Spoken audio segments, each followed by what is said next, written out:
Yo, yo, yo. Welcome into the Wiffle Wednesday live chat. I'm Jaycob. You might recognize me from my TikTok fame. That's right, I have 364 followers.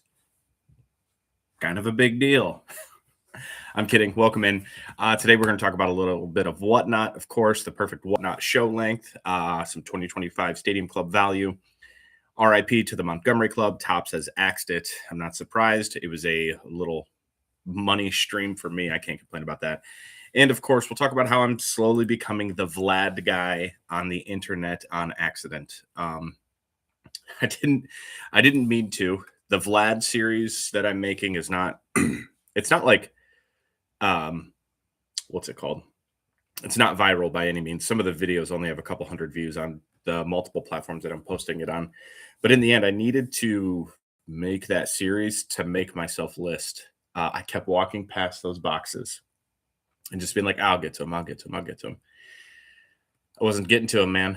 So I had to set myself up with something that would drive the listings home, get it listed, get some money recouped, because that was at the time that was an unexpected purchase. I had bought a lot of wax around the same time. Joe reached out to me. It was too good of an opportunity. I'm sure he'll swing by today. And Joe, thank you in advance. But I had to get going on that. So I made that series, feeling pretty good about it. It's not, like I said, not by any means viral, but it is helping me establish some like guidelines for myself. Listing 100 Vlads a day is not that hard if I'm doing bulk or player lots, but that's only going to work for so long. Yesterday I listed 220 cards, but it was just one 20 card lot with 11 quantity in that 20 card lot. So 220 copies of the 2020 Bowman. I think it's still, yeah, it's still on the table. Can we see it? That's it right there. Those are all 220 2020 Bowman Vlads that I listed yesterday. I didn't even put them away yet because yesterday was a long day. I worked at the flooring company that I helped manage, and then did a Whatnot show. Forgot about that. And I got sidetracked in between the two, which was, it was fine. It was a good thing, but still, it happens. And then yesterday I was kind of exploring while I was talking to a friend of mine, Jason, over at the Ball Card Show about Whatnot length and how, for me personally, what I think is a good Whatnot length show. And I think the sweet spot for me is just over an hour, maybe an hour and a half, not like an hour and a half is pushing it. The good number is definitely 150 items. I noticed that, like somewhere around there, plus or minus 20 or 30 cards, depending on how the chat is responding, how the bids are coming in. I base it off of value of the card. I have a general idea of what every single card is worth. Not a perfect science, but I'm also not running 50, 60, $100 cards that often. So I don't need to be exact value. I need to be close to the 3 to 5 to 10 to 11 to $15 range, depending on the card. So if I see 4 or 5 in a row and a little less than that, or the chat has dropped, the views have dropped, viewers have dropped, then that's usually a good sign to wrap it up. And not that I'm against doing a longer stream. I would love to, but there is a definitive drop off after like card 100-ish, and somewhere in between like 50 to 100, card 60 to 90. There's a noticeable like spike where people are bidding more, and I would love to know the psychology behind it. Part of it definitely comes from the shipping portion. I do the reduced shipping, so I start with I do the first class envelope shipping. So the first card is usually 78 cents shipping. The second card is 31 cents. And then it takes till card number 6 if you're still under $20 before that bubble mailer kicks in. So I know a lot of people are willing to bid a couple dollars to get to that shipping, or once they have that shipping, they're willing to bid a couple dollars more. So the the shipping portion, the way I have set up, definitely feeds into that like sweet spot being from like card 60 to 90. So I almost want to structure my stacks of cards better. This is like an on the spot thought right now. I almost want to structure the cards to do 60 through 90 to just be like home run cards. Maybe that's what I should do. I'll do 60, what I would consider $1 to $5, 30 hard hitters all in a row, cards 60 to 90, and then slow it back down from 90 to 150, the last 60. So that could be an interesting structure that I almost certainly want to try that out now that I've like fleshed it out here. Maybe I'll do that Thursday because I will be live tomorrow. Trying to do 3 shows a week at minimum. I missed last week, like I said, death in the family, but I think 3 shows is a reasonable number to look out for, to go for. So I will keep shooting for that. I'm just looking at my notes. I take notes before I go live because I like to keep the chat rolling because this is still a relatively new thing. This live streaming on Wednesday, trying to get a few more people in here, a little Q&A, a little bit of interactive. And I know sometimes people are busy. Sometimes I'm still not like overly popular on Whatnot or any. I joked about TikTok or any online platform, but I'm still here to share what I know, what I've learned, and how I can help make things.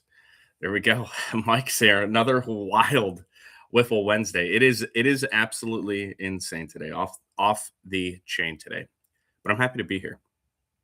Um the other thing I want to talk about whatnot today, just like again, ideas and thinking things that through out loud, is that the Vlad show, it was a Vladimir Guerrero Jr. themed show, was very successful for me.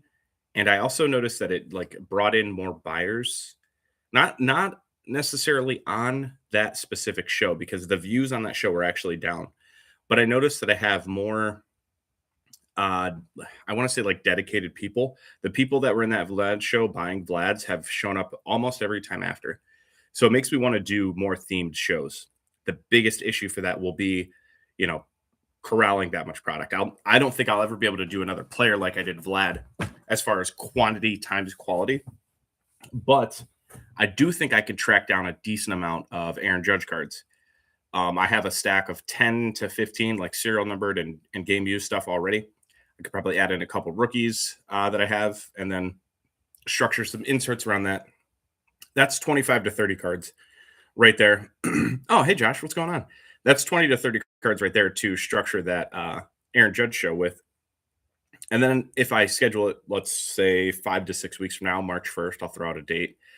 I can buy at shows. I can buy a little bit online. I can look for auctions. I can try and find a couple PSA cards, maybe build that structure, and also post on these platforms that I'm trying to build up. Hey, I'm looking for Aaron Judge cards. Let me buy some. Why am I buying these Aaron Judge cards? Because I want to run an Aaron Judge whatnot show. So I need to multiply my selling times my buying. You know, the places that I'm posting this content, put it to use. You know, not necessarily trying to sell people things, but buy things from people. So I do have the tiniest little runny nose today, and I'm gonna have to step off camera a couple times. I can already tell. I will try and go 2 more minutes. At the 10-minute mark, I'll try and try and give myself a little reprieve. Um, and then I was thinking about the structure of the Aaron Judge show. If I did it March 1st, I almost want to change that to the WBC. And then that got me thinking, this is all while I was taking notes for the show. If I structure that, because he's Captain America, yeah. Yeah.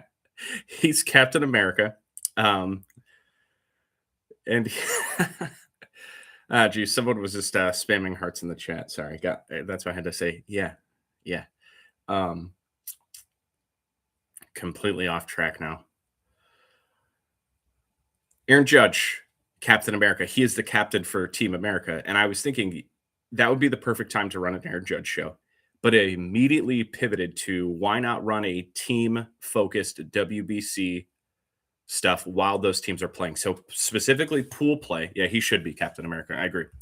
Specifically during pool play, they play those games in different countries.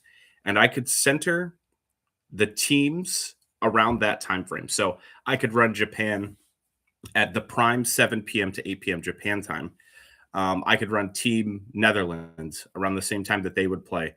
I could run Korea, Dominican Republic, Puerto Rico, the United States. I could run themed shows and try and, I have 6, maybe 8 weeks. It's nose time.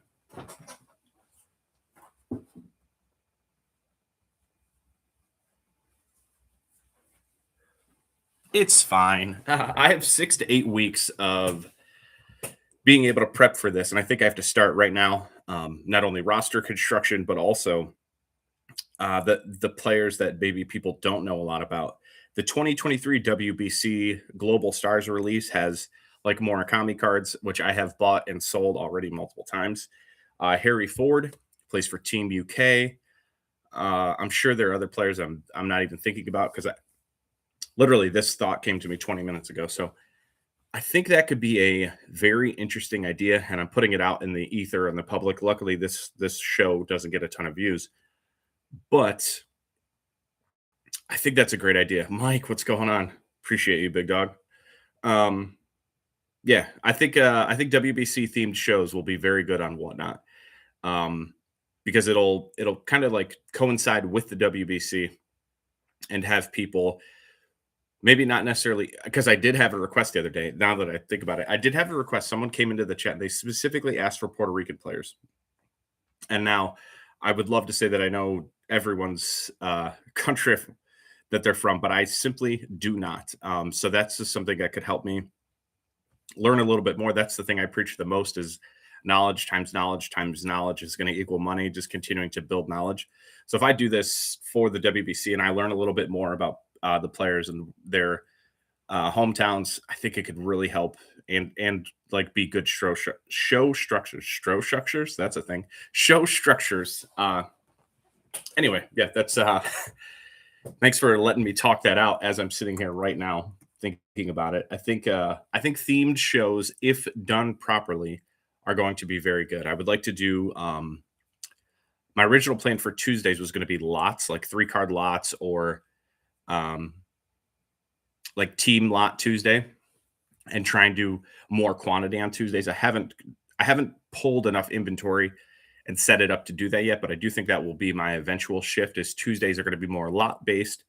3 card lots seem to do better for me on the single show. This is the Philly um, City Connect jerseys. If you look for their jerseys, this is the coloring. It's a light blue, dark blue, and then obviously the Liberty Bell. But they have the City Connect jerseys with this on it, and I thought it looked good. Different as well. What I'll say. I did post yesterday on YouTube and on TikTok specifically about 2025 Stadium Club. Just try and breathe all the way through it. 2025 Stadium Club. They just released. They did the pre-sale yesterday on Topps. I think there's still some available now, but they released the pricing structure, and I already regret that I didn't buy more. The 2025 Stadium Club, they changed some things. First off, the hobby box is the same size. It's still 14 packs or 16 packs, 8 cards per pack. It used to be 2 autographs per box. Now it's 1 autograph per box, but they did lower the price. Last year it was $140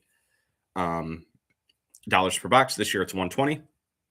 I think that is a perfect change because for me specifically, I've opened cases of Stadium Club. It's one of my favorite products every year. The bottom tier of autographs, the at least 1 per box, sometimes 2 per box, were not good. I don't need autographs of low end rookies. I love on card autographs in Stadium Club. I love the photography. That is not what I'm opening that product for. If I want to chase autographs, I'll open in a higher end product. Stadium Club is about the photography. It's about the base. It's about the lower end parallels, like the gold minteds. Those are fantastic cards. And if you look at what's available online for 2024 Stadium Club, there's just not that much available. People didn't open it. It did not return. I don't want to say any value because I did okay on it, but it did not return the value of the rest of the Topps product lines. So why would people open hobby boxes in droves at 140? That was the pre-sale price. I want to say they're $250 now for 2024 Stadium Club. And that is a really, really tough rip at $250, especially at this point. I say that because like the release day of Stadium Club is extremely strong for me because of the checklist structure. They put about 100 retired players in it. And for eBay specifically, that the people who buy those players buy all of the Stadium Club that I list of them. I know on release day, Ken Griffey Jr., Roberto Clemente, Nolan Ryan, Robin Yount, George Brett. I'm going to sell through those almost. Mike Schmidt is a huge one. I'm going to sell through those players almost immediately because they're so sought after by certain player collectors and certain collector types. They do very well on eBay for me. So release date pricing for base cards is very, very strong. That's why I regret not buying more. The price per card on mega boxes is 35 cents per card. That is, we haven't seen Stadium Club at 35 cents a card. I don't think since it came back. I could be wrong. But since 2014, I don't think it's been 35 cents a card for any box format, structure, or anything. The blasters have always been too small to get that price per card. And I don't mind, the mega boxes do not have a guaranteed auto. I do not mind missing out on autographs if I'm at 35 cents a card. 144 cards for $50 on mega boxes is one of the best values Topps has released as far as sealed wax goes that I can remember for a non-online exclusive. So like the Topps black and white or the WBC cards, I can't remember a better value ahead of time. I bought 2 cases yesterday, but I bought a sealed case and then 20 loose boxes, 20 boxes in a case. I think I made a huge mistake. I should have maxed it out. The max you could get was 4 cases plus 20 loose boxes, so 5 cases. I should have maxed it out. The main reason I say that is if I'm opening a case of mega boxes, it's 144 cards per box. I assume it's a problem.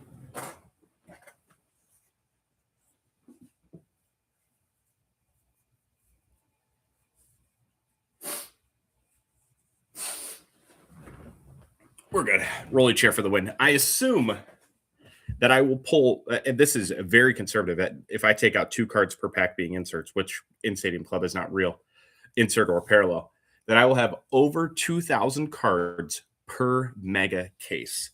If it's a 300 card set, I should be able to make 3 to 5 sets per case, and those sets sell massively on release day.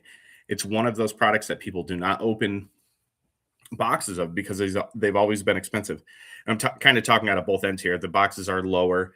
The mega boxes are providing more value. People can build sets easier, but I just don't think people are ripping as much as in quantity as they used to. So I think the sets on release day, the day after, it releases on a Wednesday, within that 3-day, Wednesday, Thursday, Friday, those sets are going to do extremely well.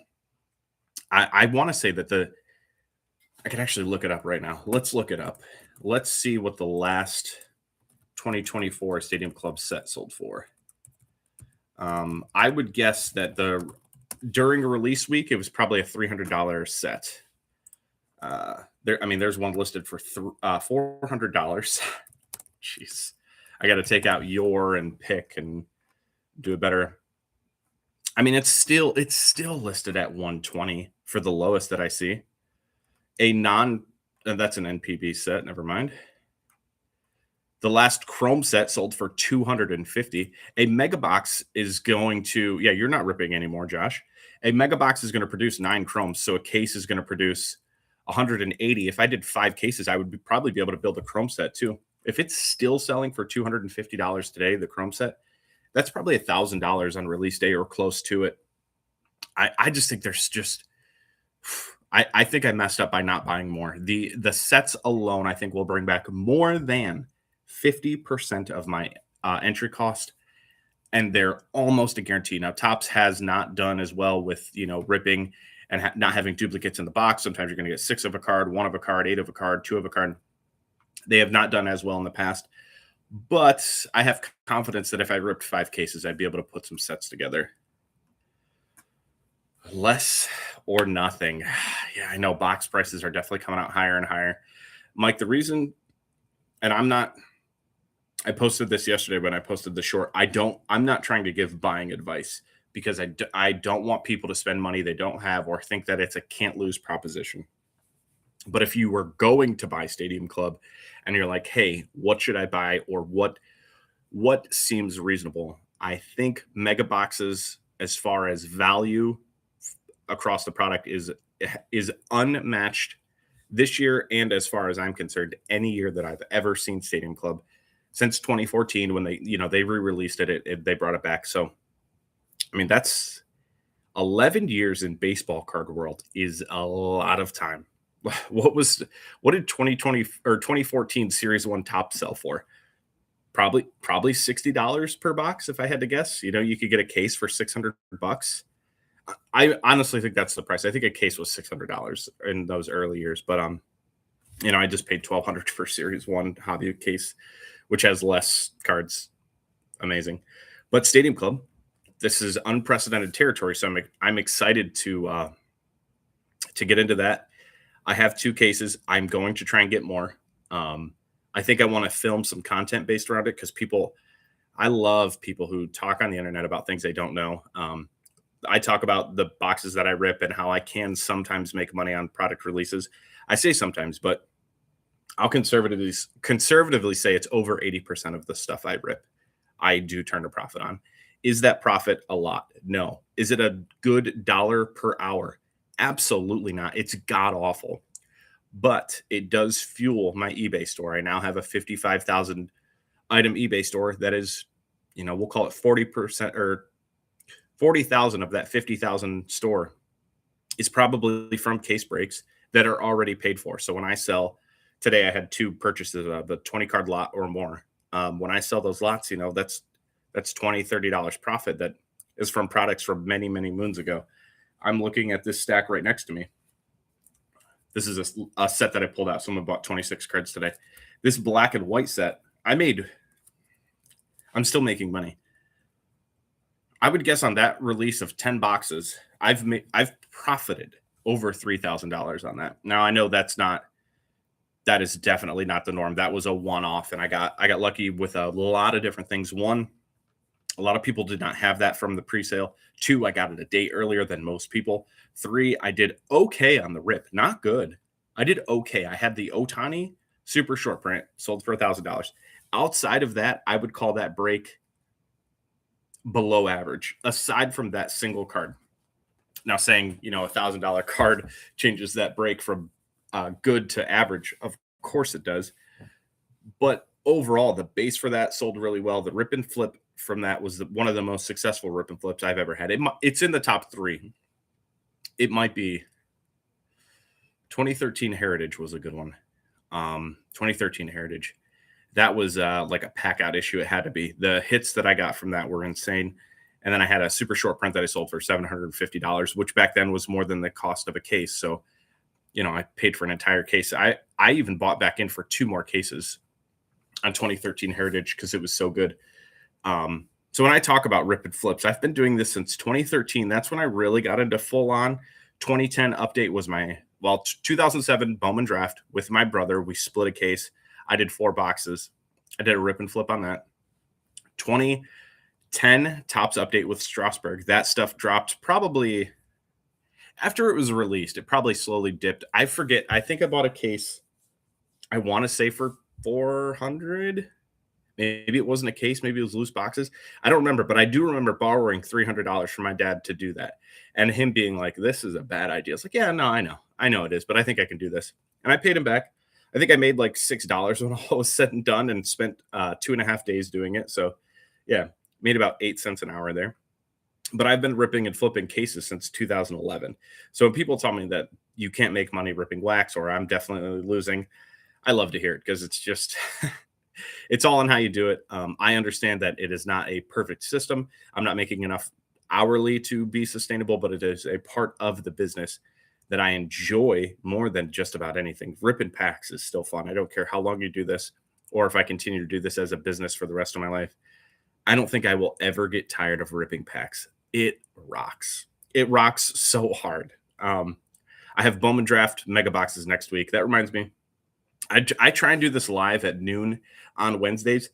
That's not sustainable. I have no idea when I'm going to go live. I think like trying to center it around 12 is a great idea, but sometimes there's going to be product drops. Sometimes there's going to be new releases, and I'll structure and go live when I can. 2 or 3 weeks ago, I went live at like 6 p.m. because that's kind of what fit my schedule. So I will try and do it every Wednesday. Noon is my aim point, but plus or minus the entire day.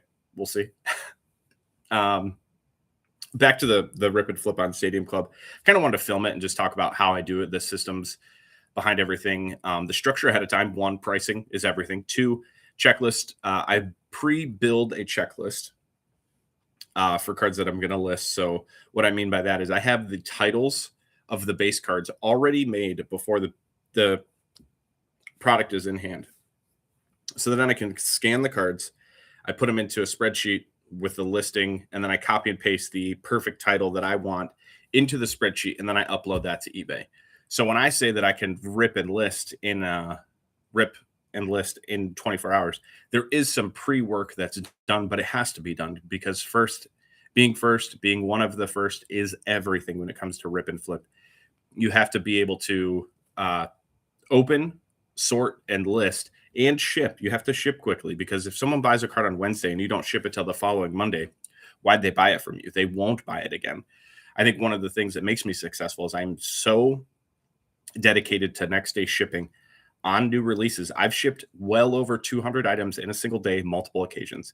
It is a non-negotiable for me. I think it brings back repeat customers. They know that if they're buying a new release, they're going to get it quickly. And for people that join breaks, for people that open it on Wednesday and maybe don't list till Friday, I'm beating a large majority of people. So that is extremely important. And again, when I say ripping and flipping, making money, that is the reality of it. It is I have to have my finger on the pulse of that day to an extreme. That day, I can do nothing else. I can't see friends. I can't go out to eat.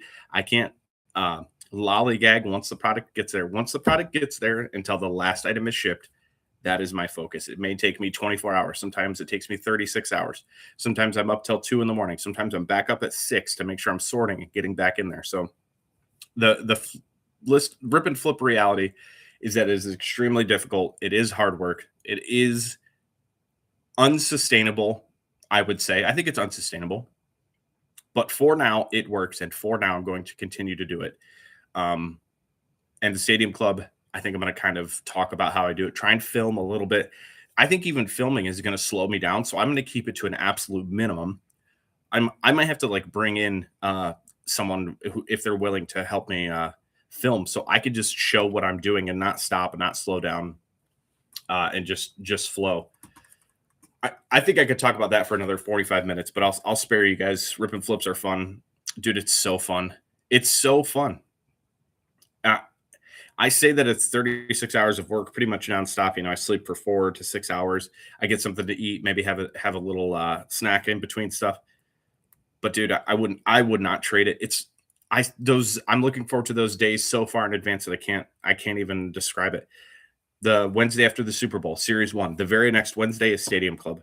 Those 8 days, Wednesday to the following Thursday. Dude, I'm going to be buried in cards, packs everywhere, empty boxes everywhere. My apartment will be an absolute mess because I think even taking the time to clean up after the rip is a failure. I need to be listing. I need to be sorting. I need to be working. So it's fun. It is hectic, but it's awesome.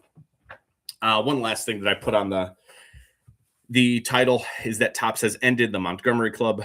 We got the email yesterday. I kind of figured that was coming. It's been such a weird thing and goes against what Topps/Fanatics has been doing for years, as far as I say for years, for the last 2 years, as far as trying to get the last little bit of wax flipping out. They're trying to take every dollar. They've introduced Dutch auctions. They did it for Topps Chrome basketball or that Topps Chrome first off the line. They're not calling it first off the line, but it's first off the line. They do EQLs now. Getting product as soon as it drops is almost impossible. So the Montgomery Club, you got exclusive access to products. If you didn't have an exact, if you weren't part of the club, you just didn't get stuff. We got it a day early. Sometimes we would get boxes in hand when the rest of the public hadn't even ordered yet. So just a easy money stream for me that is now gone. So RIP to the Montgomery Club.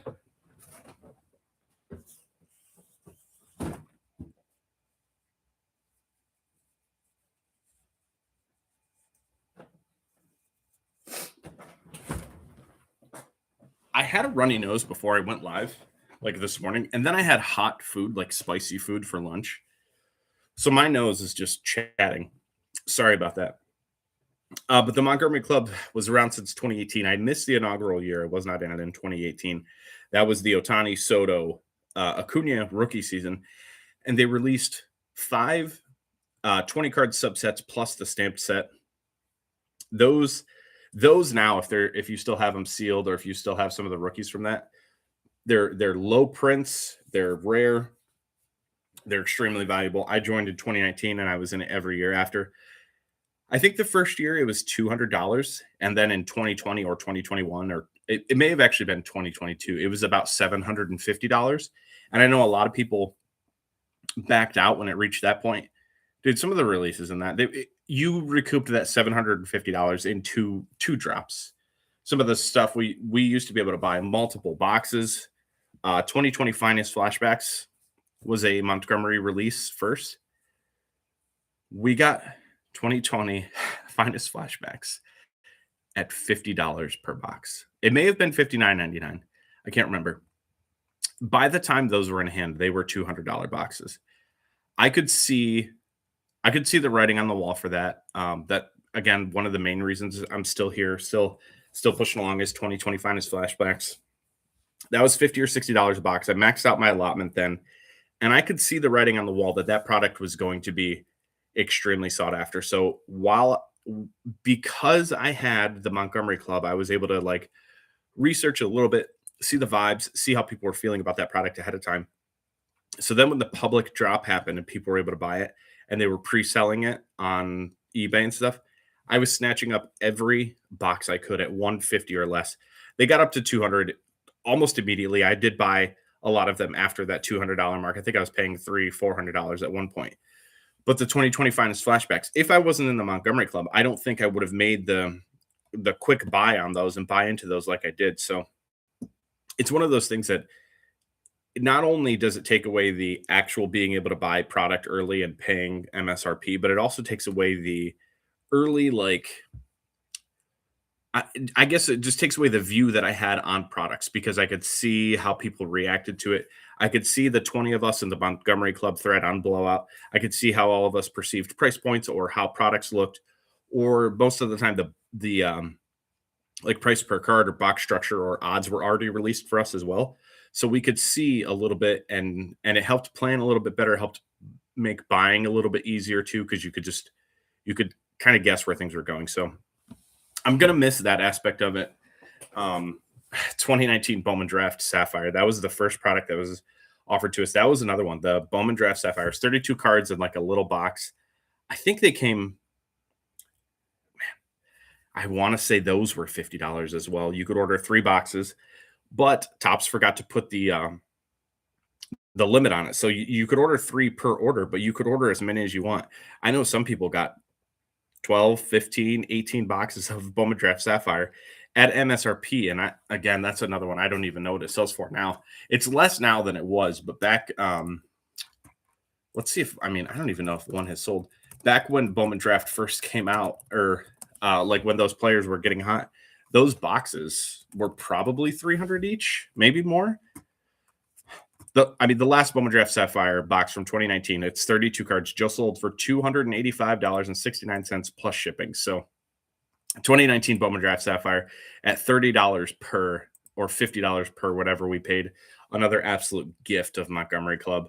Along with the sealed sets. They give away the sealed sets every year with the Montgomery stamp on it, or the Montgomery foil that they changed the last 2 years. Those were, for someone like me who pieced it out and listed every single card, those were massive little money drips over time as well, because I could list them. And more often than not, I wouldn't sell those as single cards. I would sell them to people who would buy 7, 8, 9, 10 cards at a time. And they bought that card because I did 25% off. You bought 7 or more. They bought a player card, and then they bought 6 other of that exact player from different sets or different things that I had listed. So those specifically were great for my eBay store. So I will miss the Montgomery Club more than the average member will, and more than most people would even realize, like, oh, you got access to wax. Yeah, but I got access to a lot of info too. Like, not just market info that I was just perceiving from everyone. That is the part that I'm going to miss. But regardless, Wiffle Wednesday chat in the books, in my opinion. I feel like I talked about the stuff I wanted to talk about today. The chat, I appreciate you guys, every single one of you who shows up. I love it. I think one day this will be more interactive. I'm starting to gain I'm this much traction online that if someone ever, Mike, good job to you, man. I appreciate you. If someone ever sees me in public and says, hey, are you Jaycob from Wiffle Breakers? I might lose my mind. I might cry and like just be like, yeah, that's me. But anyway, regardless, I'm gonna keep making content. I'm having a lot of fun with it. I also feel like I've always been like, oh, it has to be perfect. The information has to be perfect. You need to make high quality. I want to give good information. I want to make high quality stuff, but you can't just show up day one and make a perfect video. It's hard. Making videos is hard. Posting stuff online is hard. Now that I have AI available to me, it's easier now than it was. I'll say that because I have the ability to just type in exactly what I want to do. I just posted a TikTok video about like doing a snap transition, or I did a snap transition in it. I never would have done that. I didn't know how to do it, and I didn't want to take the time. Now I just type it into AI. Hey, I want to do a snap transition video. How do I do it? And then it gives me this long answer. I'm like, hey, I am a millennial who did not grow up in the phone age. I don't know how to do that stuff. Break it down. How do I open this app? What app is this on? And so just breaking it down to very, very bite-sized stuff is making this possible. It's making me produce more content, and I'm super excited about it. I think I said goodbye like 4 minutes ago, but for real, I'm going to wrap it up now. I'll be in Lima this weekend for Friday trade night and Saturday show. Hopefully, going to film some content with that. We're going to see. My brother has a new camera. We're going to try some stuff out. But guys, thank you so much for being here. I'll be back Thursday night on Whatnot. I'll be back here Wednesday. I'll be back everywhere. Hopefully, we could chat, we could talk, and we can, talk some cards. We'll see then.